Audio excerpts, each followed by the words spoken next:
In this lesson, we're going to look at the critiques of the dream argument. In the last lesson, we looked at what the dream argument was. And then this lesson, we're going to look at three main people who criticised Descartes for his dream argument. Suggested that it's a little bit more complicated than just simply you cannot tell whether or not you're dreaming or you are awake. So more specifically, we're going to look at a number of critiques of the dream argument. We're going to look at critiques from the likes of Thomas Hobbes and John Locke, two Enlightenment philosophers, and then we're going to look at the critiques from the likes of Norman Malcolm, a more contemporary philosopher.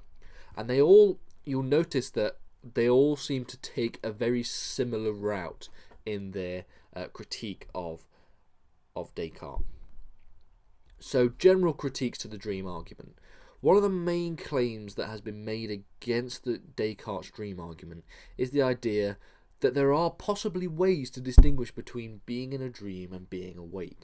So if you remember from the last video, Descartes effectively said that we cannot actually know for sure if we are dreaming or not, because there is no way of telling between something being a dream and something being, you being awake. They are indistinguishable from each other. When you're in a dream, you do not know that you're dreaming, and when you're awake, you again wouldn't know that you're dreaming because it's the same kind of mental state that you're in. And so therefore the claim is you cannot tell the difference, therefore you cannot really be sure if you're in a dream or if you're awake.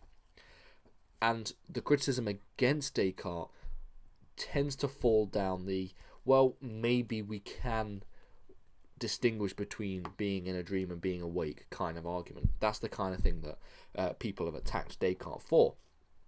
So Descartes' argument primarily hinges on the notion that there is no way to tell between dreaming and being awake, the indistinguishability premise. And Thomas Hobbes, the first philosopher we're going to look at, suggested that, no, we can. We can actually tell the difference between being awake and being asleep. So Thomas Hobbes argued that there is a way to distinguish between the two, and this is because when you're asleep, there is an absurdity to dreaming. That is what he argues. He argues in the absurdity of dreams. When you dream, absurd things happen. For example, when you wake up, you can clearly tell that you were dreaming because you were doing impossible things. For example, you were flying, or this happened, or that happened, or you were in a different country and something weird happens. So these are the kind of things that happen in dreams. Okay, and that is how you can distinguish between being in a dream and being awake. When you wake up, you can clearly tell that was definitely a dream because there's no logic to any of the things that just happened. It's completely absurd. One of the criticisms that you could push towards Thomas Hobbes here is to suggest that when you wake up, you can clearly tell that things were absurd, but when you're in the middle of a dream, you cannot tell that anything absurd is happening. This is an issue with Hobbes' argument, because there's no way of telling when you're in a dream that you're in a dream purely on the basis of the certain level of absurdity. Because when you're in a dream, your brain, you accept the absurdity, and it seems completely reasonable, and it's only until you wake up that you realise that these things are absurd. So we could still be in a dream right now, because we can't tell when we're in a dream. That is what Descartes would respond. You cannot tell you're in a dream on the basis of absurdity until you are out of a dream. So what's to say that we're not out? We are still in a dream right now. That is what a counterpoint would be to Thomas Hobbes. John Locke also took a stab at the dream argument. He suggested again that there should be criticism with the dream argument. He also attacks it on the premise that dreams and wakefulness are indistinguishable, the sort of indistinguishability premise. And Locke says that you can tell we're dreaming because we do not experience pain in dreams. That was John Locke's argument. You cannot experience pain when you're in a dream, and you can experience pain when you're awake.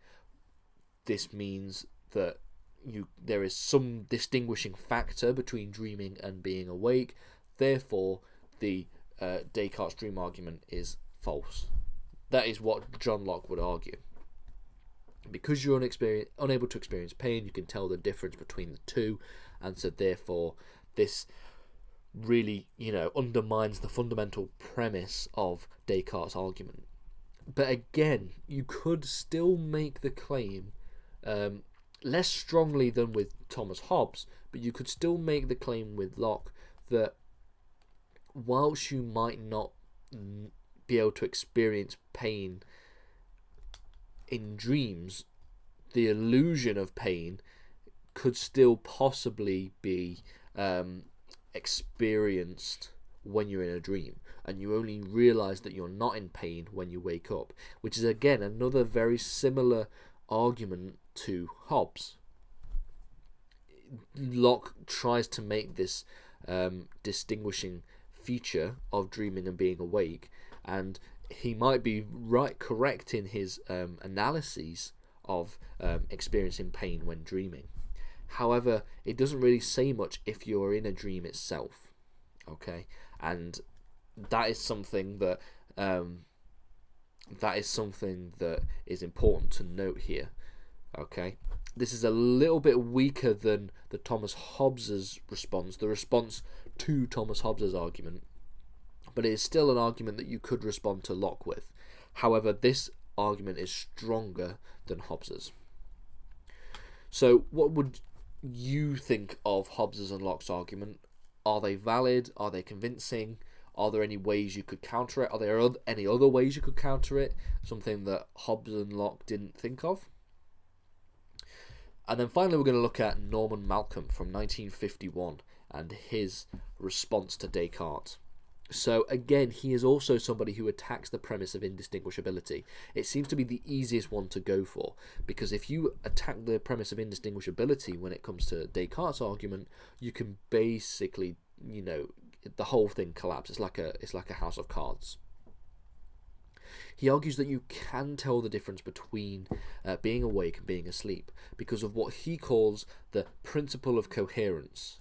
So when you're awake, we can connect our current experience to the overall course of our lives. So we can connect what happens here today to what happened yesterday, and to what happened the day before, and what happened 10 years ago. There's this sort of causal, temporal flow of our lives, effectively. We can trace our thoughts and experiences coherently when we're awake. Like, I can remember very coherently that my 16th birthday was before my 18th birthday, etc., etc., etc. We can connect this in chronological order temporally, and there's a certain coherence to being awake. The same cannot be said for when we're asleep. When we're asleep, again, this sort of ties a little bit into Hobbes's absurdity argument. When we're asleep, there's no logic, there's no formality, there's no time, there's no sort of, temporal, flow when it comes to being asleep and being, in a dream. Things just seem to jump around, and there's no way of connecting our actions at present time in a dream state to actions previously in a dream state, and that is why we can distinguish between the two. So when we're asleep, we can jump around, and there's no sort of solid coherence of dreaming, and just that alone is enough to suggest that there is a way to distinguish between dreaming and being awake, and therefore this attacks Descartes' main premise. So what do you think of Malcolm's argument? Do you think there are any rebuttals to the argument? You could suggest that in a similar way to Hobbes, that there might not be any coherence when dreaming. However, when we're in a dream, there's no way of knowing about coherence within dreaming, and things along that line. Is the argument convincing? Are there any things that you would add to the argument? Anything that you want to discuss about it, leave in the discussion section, and we'll have a discussion about the dream argument. So, as a summary, we have looked at some of the attacks against Descartes' dream argument, and mainly the attacks against the premise of indistinguishability. We've looked at the ideas from Hobbes, we've looked at the critiques from Locke, and then we've looked at Norman Malcolm's critique of the dream argument. And we've also suggested ways in which Descartes could respond to these arguments. And then in the next lesson, what we're going to do is move on from the sort of metaphysics of dreaming, the idea that we might not be dreaming and we might, be dreaming, and this is just a simulated reality within our own minds. And we're going to look at the ethics of dreaming and the work of the thinker St. Augustine.